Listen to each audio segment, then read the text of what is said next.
Continuando con el ciclo de seminarios a propósito de las jornadas de bioquímica en conmemoración a los 50 años del programa de bioquímica, tenemos como invitado para esta presentación a alguien que es de la casa, a pesar de que está, está lejos, que es el doctor Manuel Martínez, quien es profesor actualmente del programa de bioquímica, profesor también de la Escuela de Química, de la licenciatura en Química y la licenciatura en Geoquímica durante mucho tiempo y actualmente seguimos en contacto con el profe a pesar de que ahorita está en España y sigue activamente tanto en docencia como investigación, compartiendo sus conocimientos con nosotros. El profe llevaba la línea, estaba o era el jefe que coordinaba uno de los laboratorios de geoquímica orgánica del instituto en su línea de investigación en geoquímica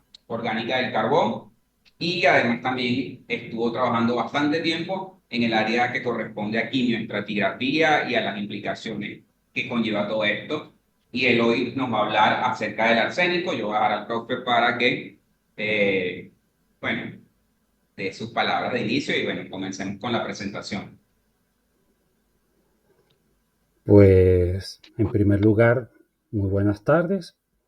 Gracias, Carlos. Gracias, profesora Katia. Gracias, compañera Chabeli. A todos ustedes, a los organizadores del evento, por la oportunidad de estar aquí presente una vez más en el Instituto de Ciencias de la Tierra. Y aprovecho la oportunidad para hablar un poquito sobre el arsénico, ¿ok? A nivel más que todo divulgativo. Me interesa un poquito que nos interesemos todos por la problemática ambiental que representa el arsénico, porque presenta un patrón que lo distancia bastante de otros conocidos contaminantes que tenemos ya presentes en nuestro alrededor. Voy a compartir pantalla. Tienen en la primera lámina título. Vamos a hablar un poquito de las características geoquímicas del arsénico en el entorno sedimentario y cuáles van a ser sus implicaciones ambientales. Están viendo seguidamente cómo va a estar organizada esta presentación. El elemento, el arsénico, es un elemento de la tabla periódica, es el número 33, tiene un número atómico 33. Dentro de la tabla, él queda clasificado como un metaloide o un semimetal o un anfótero, como ustedes deseen llamarlo. Por tanto, posee propiedades parcialmente metálicas y parcialmente no metálicas. Hay que tomar en cuenta, para los propósitos de lo que ahora estoy comentando en la audiencia, la electronegatividad del arsénico. Tiene una electronegatividad muy alta para un metal y no es tan alta como para llamarla un no metal. Entonces, esas características hacen que muchos de sus enlaces sean covalentes. ¿Ok? Tomando eso en cuenta. La abundancia en la corteza terrestre es baja. Están viendo ahí los valores típicos en la corteza superior. Sin embargo, y a pesar de ser un elemento escaso, está ampliamente disperso en nuestra superficie terrestre. Debido a su distribución electrónica, presenta con 5 electrones en su última capa, presenta varios estados de oxidación. En su forma negativa, como el ion arseniuro, muy poco estable. Está el arsénico elemental, por supuesto, pero los estados de oxidación 3 y 5 son los relevantes para el análisis a nivel geoquímico. Durante los procesos de creación de la Tierra, en lo que vendría a ser la clasificación de Goldschmidt, cuando tenemos las distintas fases líquidas, el arsénico se particiona preferentemente hacia la fase sulfurosa, hacia los sulfuros. Por lo tanto, él lo tenemos clasificado, ya lo tenemos etiquetado como un elemento calcófilo. ¿Okay? Eso hace que siempre en la superficie terrestre aparezca asociado a sulfuros. Cualquier roca sulfurosa inevitablemente tendrá arsénico en distintas proporciones. Existen unas pocas fases minerales que contienen arsénico, pero lo normal es tenerlo a él como un contaminante o un minoritario dentro de otros sulfuros. ¿De acuerdo? A pesar de estas características tan puntuales que parecieran estar presentes en el arsénico, él se dispersa mucho. Y vamos a ver por qué motivo se dispersa de esta manera. El arsénico fue aislado, hablando un poquito desde el punto de vista histórico, se conoce desde el comienzo de la Edad Media, por ahí hacia el año 1000, 1100, con Alberto Magno, que fue quien lo describe por vez primera. La principal fuente de arsénico, desde el punto de vista industrial, es la arsenopirita. El arsénico, entonces, y en este tipo de fases lo vamos a encontrar de manera abundante en terrenos geológicos del tipo pegmatitas y sobre todo siempre y cuando estén asociados a eventos hidrotermales sulfurados. Así que siempre lo vamos a ver asociado a oro, con la galena, los sulfuros de plomo y de zinc, con pirita, calcopirita. De hecho, el arsénico es un trazador para oro. Los principales países productores de arsénico, pueden verlo en el histograma, en el diagrama de barras que tienen en este momento en pantalla, está dominado esencialmente por Perú y China, con datos del 2022, y después seguido un poco ya mucho más lejos por Marruecos, Rusia y Bélgica. ¿Para qué se usa? ¿Por qué se explota el arsénico? Pues resulta que el arsénico, contrariamente a lo que nos podemos imaginar por la etiqueta que ya le tenemos como un elemento tóxico, ciertamente lo es.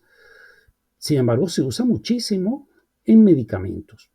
Existen muchos antibióticos o compuestos organoarsenicales que se utilizan para tratamientos de afecciones tanto cutáneas como inclusive el primer producto sintético preparado para tratar tumores fue un producto a base de arsénico. Existe una película, por cierto, sobre la historia del Salvarsan, por si a alguien le interesa un poquito ir más allá.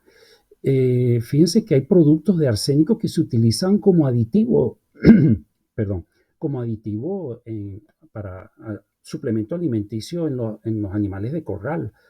También se utiliza en la guerra química, es una de las armas químicas que poseen los países que tienen arsenales químicos, como por ejemplo la lewisita, que ha sido empleada en varias guerras. La adamcita se utiliza como agente antidisturbios. ¿Bien? Y la clave para entender ahora el comportamiento geoquímico del arsénico, más allá de que lo usemos o que fíjense que hay una actividad humana que empieza a explotar arsénico y por tanto a potenciar su dispersión, como veremos más adelante, pero también desde el punto de vista natural existe dispersión del arsénico. ¿Por qué se dispersa y qué es lo que favorece su dispersión? La mejor manera de hablar de geoquímica de cualquier elemento en el entorno sedimentario es mediante los diagramas de EH-pH, como el que están viendo en la lámina seguidamente. Si ustedes ven con cuidado las especies de arsénico que están presentes y son estables en los distintos campos de esa gráfica, y si yo intento acotar los niveles de estabilidad para aguas naturales, es decir, esa es la zona geoquímicamente de interés, dense cuenta que es en la zona de bajo potencial redox, digamos, ambientes reductores, en estas zonas que aparecen aquí, estas son las zonas de las formas reducidas de arsénico 3. Mientras que las formas oxidadas son las que prevalecen a altos potenciales de oxidorreducción. Sin importar mucho el pH, podrán darse cuenta que el ácido arsónico, que sería el nombre que deberíamos darle al ácido arsénico con su mayor valencia, o las especies conjugadas. Acuérdense que como es un ácido poliprótico, él tiene 3 hidrógenos potencialmente ácidos y por tanto existen varios especies parcialmente hidrogenadas y que son ácidos conjugados o bases conjugadas, dependiendo cómo lo quieran ver, del ácido arsónico. Estas especies son arseniatos, propiamente dichos, y resulta que el arsénico 5, debido a las características de su radio, son los más solubles en agua. Entonces, aunque existe arsénico 3 y arsénico 5, el arsénico 5, que es el que predomina en la mayor parte de los medios sedimentarios usuales, que son los que intenté envolver en este círculo. Esta es la zona lineal. Lo que quiero indicar es que las zonas en las que comúnmente se encuentra la mayor parte de los ambientes sedimentarios en pH entre 6 y 8 y potenciales R2 más o menos caen en ese recuadro un poco más arriba, un poco más abajo, predominan claramente las formas de arsénico 5, que es el más soluble. Su alta solubilidad es la que determina su fácil movilización. Aunque no utilicemos el arsénico propiamente dicho, simplemente con explotar cualquier yacimiento de cualquier sulfuro, de cualquier elemento, o sea, de plata, de cobre, de plomo, de zinc, inevitablemente estamos removiendo arsénico. Entonces, siempre el arsénico va a ser un contaminante asociado a cualquier mineralización o a cualquier yacimiento de sulfuro. Entonces, y sobre todo cuando estos minerales son tratados, normalmente los sulfuros se tratan por tostación para generar el óxido y luego reducirlo. Durante el tostado, como son altas temperaturas, se suele volatilizar el trióxido de arsénico 5, cualquiera de las formas de arsénico, ya sea el trióxido o el pentóxido, se va parcialmente volátil y de esta manera se incorpora a la atmósfera absorbido sobre partículas de polvo. Si a eso toman en cuenta que también lo empleamos ampliamente en infinidad de usos insospechados, pues ya se imaginarán que tenemos arsénico por todas partes. Otros usos que se le da al arsénico: se usa para preservar la madera, el arseniato de cobre. Hay fungicidas, fíjense, algo que después quiero que prestemos atención, porque casualmente existen productos que se añaden a los cultivos y que tienen arsénico. Existe un pigmento que se hizo muy famoso durante el siglo XIX, que fue el verde París. Pueden ver en la imagen a la derecha un color esmeralda verde muy bonito y que se hizo muy popular. Fue descubierto en 1808 y a partir de ahí empleado ampliamente porque, por un lado, el color y por el otro lado tenía propiedades insecticidas. Entonces se volvió muy ampliamente utilizado. Ya con estos ejemplos estoy dejando claro que el arsénico se usa más de lo que quisiéramos, porque sabemos que es tóxico, causa muchísimas muertes alrededor del mundo. Lo ha hecho, inclusive cualquier cantidad de reyes en la Edad Media fueron envenenados con arsénico, así que esto ya es historia común. El arsénico afecta al corazón, al hígado, al páncreas, los pulmones, es mutagénico y sobre todo en la piel. Hay una enfermedad característica del arsénico, es el queratoderma palmoplantar, que se aprecia en la imagen. El arsénico es tóxico en prácticamente todos los organismos. Su toxicidad viene dada por su facilidad de disolverse en medios acuosos. Si estuviésemos en medios reductores, el arsénico se puede reducir a la forma de arsénico 3, que es el arsenito, un poquito menos móvil, pero todavía bastante móvil. Sin embargo, son los arseniatos los que más nos preocupan. Muchos organismos metabolizan el arsénico. Debido al detalle que antes les mencioné sobre la electronegatividad, los enlaces a azufre-carbono, arsénico-carbono o carbono-arsénico, son relativamente estables, lo cual hace que podamos tener compuestos organoarsenicales.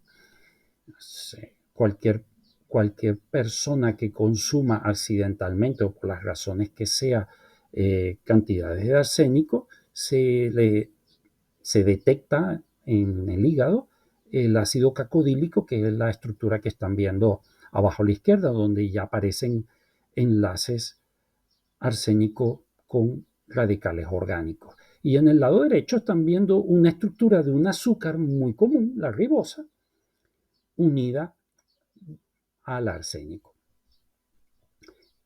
Les recuerdo, esto es común, que la ribosa es el azúcar del ARN, el ácido ribonucleico. Y si le quitasen uno de los OH que están viendo abajo, es del ácido desoxirribonucleico, que es el ADN.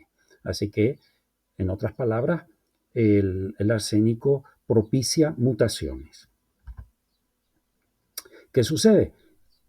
Que la alta solubilidad, la presencia de cantidades importantes de arsénico en aguas subterráneas y por tanto en los suelos en algunas regiones que ya ha sido documentado, son regiones, fíjense que muchas de ellas son regiones fértiles, son regiones productivas, donde existen mucho los cultivos intensivos, como por ejemplo la zona de Argentina, sobre todo en Argentina, y en el sur de Asia, toda esa zona de lo que es Vietnam, Tailandia, Camboya, Laos, China, Bangladesh, la India, son países densamente poblados y que tienen al arroz como su principal sustento.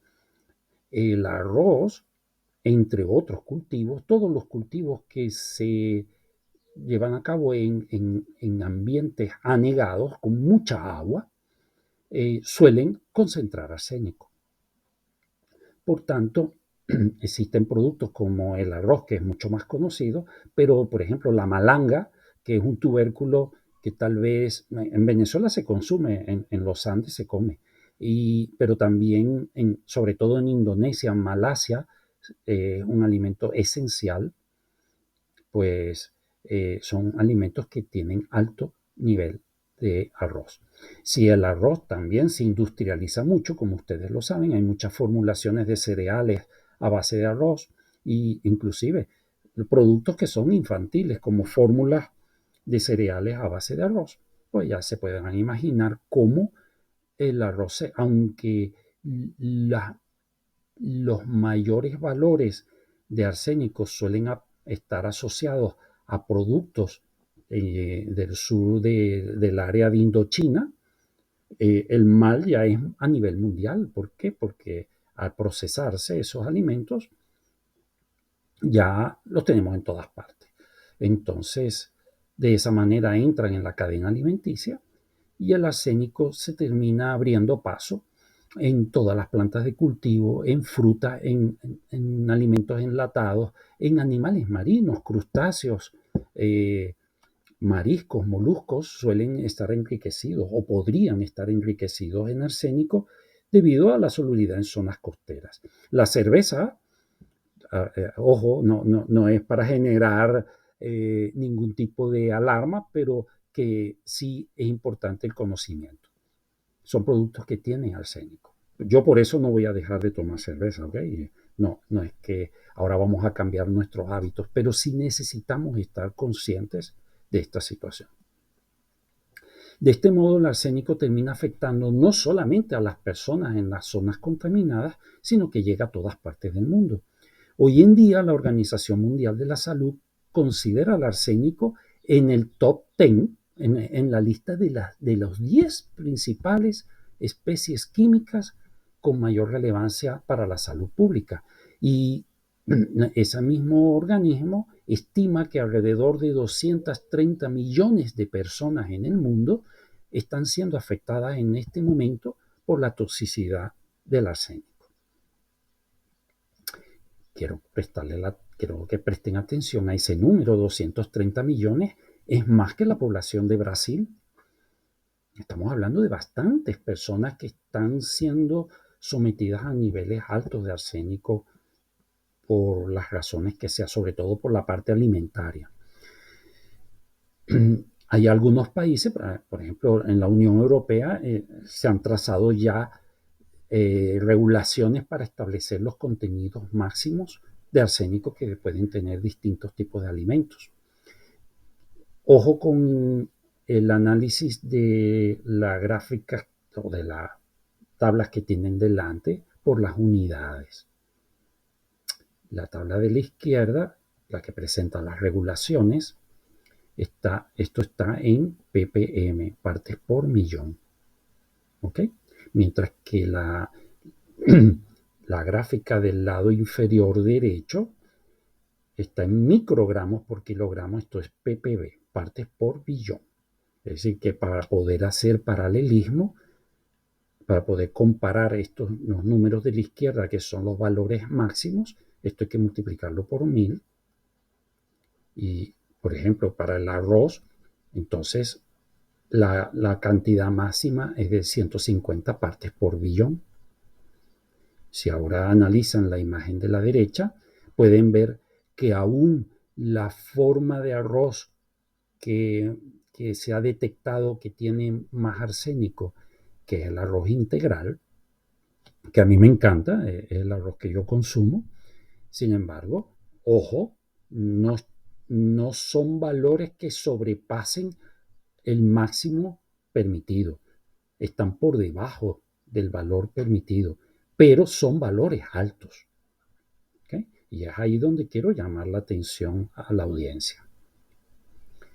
No solamente en esta gráfica está orientada hacia el arroz, porque esto hace pocos años generó una alarma muy grande a nivel social en varios, sobre todo las redes sociales a veces exageran el alcance de estas cosas, pero para eso no hay nada como los números correctos.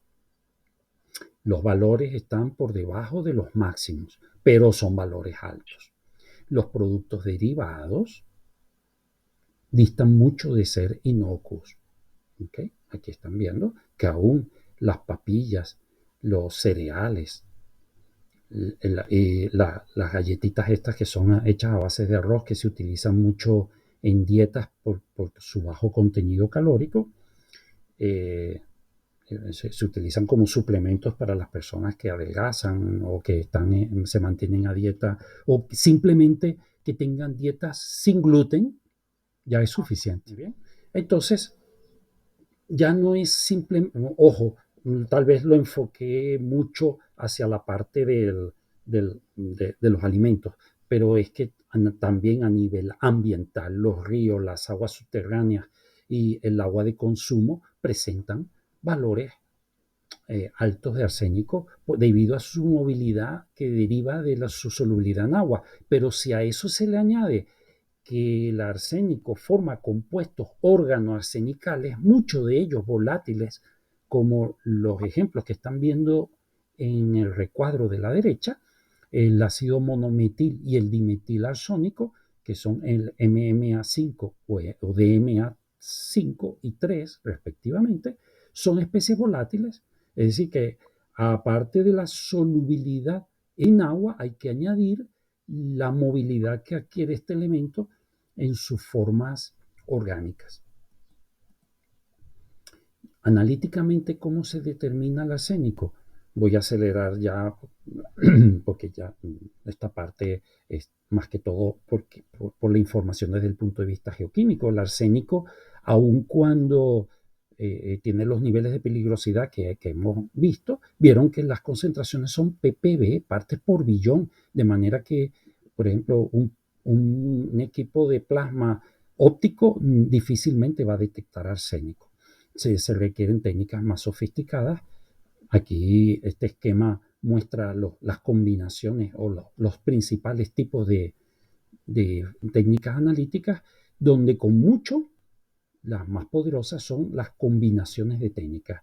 Eh, Estas que combinan HPLC con plasma y detector de masa son las mejores. Sin embargo, quería resaltar que también dentro de los métodos colorimétricos, el azul del molibdeno, el mismo método que en el mismo instituto se utiliza para determinar molibdeno y para determinar fósforo, se, se puede emplear para arsénico.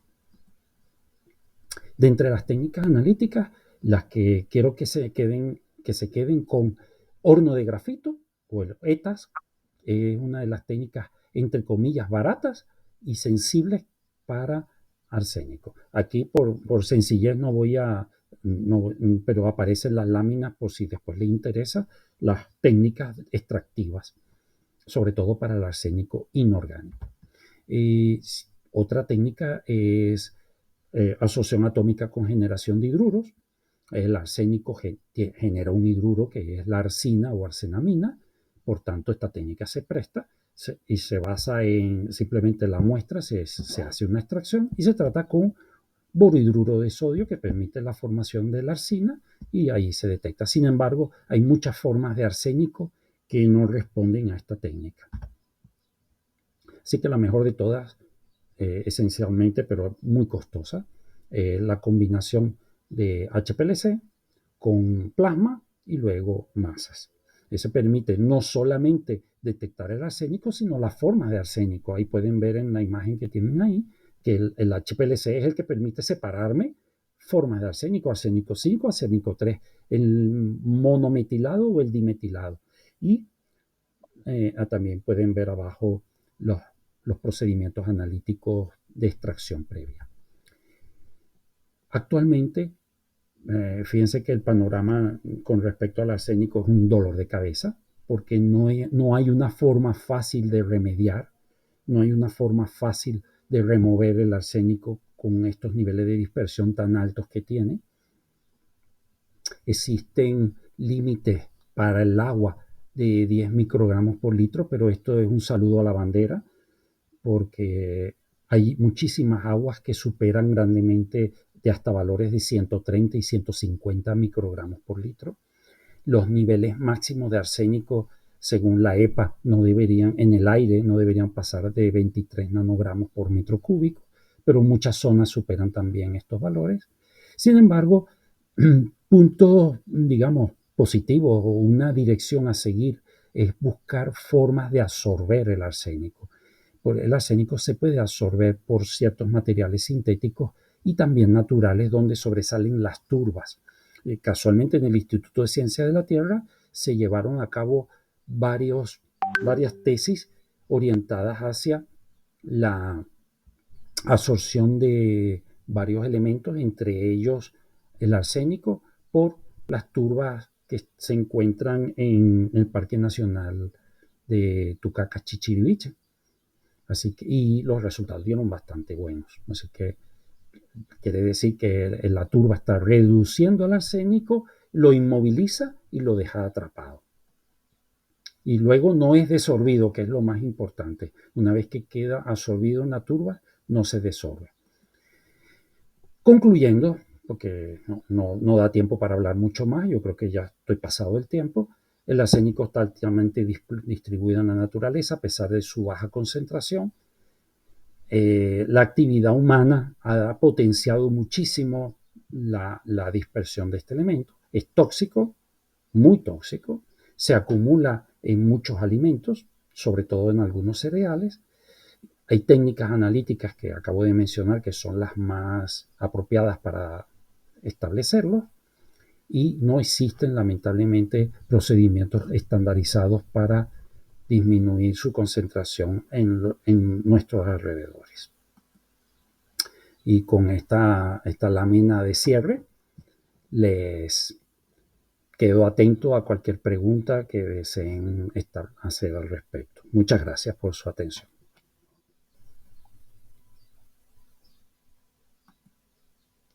Gracias, profe. ¿Alguno tiene alguna pregunta? O ya.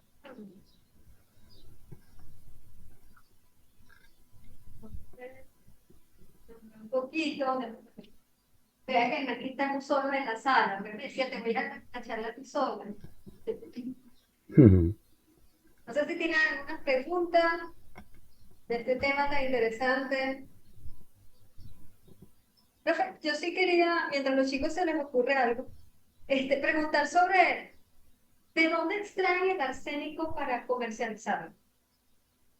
Porque o sea, uno está acostumbrado, como usted dijo, a verlo en los sulfuros.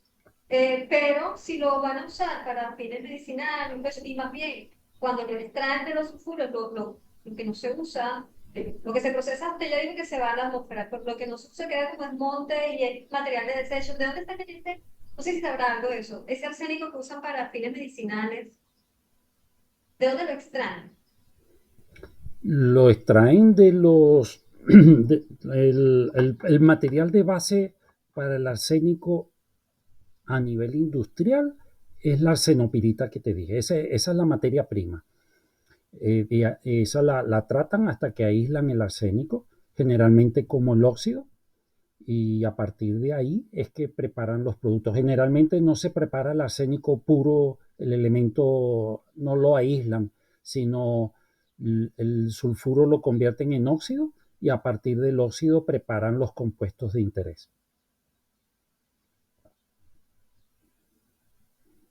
No sé si eso contestó lo que... Sí, entonces, claro, lo que hacen es que toman el óxido, en vez que de volatilizarlo, pues lo Exactamente, tratan. exactamente. Ah, el profe Santiago tiene una pregunta. Ya, profe. Sí, Profesor profe, Santos. para el... Ah, no, pero por aquí. Saludos, Manuel.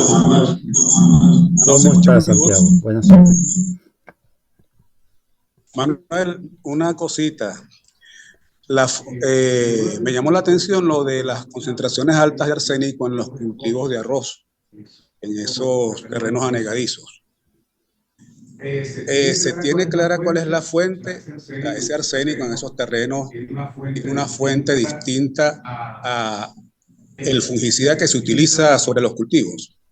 No sé si me explico. Sí. Porque yo podría pensar que la alta concentración de arsénico en esos terrenos se debe al uso prolongado de fungicidas justamente con ese elemento. Pues te comento. Parcialmente el problema es el problema del fungicida, pero el problema de base son las aguas subterráneas. Sí, aguas subterráneas cargadas en arsénico. Ya allí, por ahí viene el origen primario de la situación. Si te encuentras en terrenos geológicos donde el arsénico esté un poquito por encima de lo normal, inmediatamente pasa a solución, se oxida, pasa a arseniato y se incorpora al agua.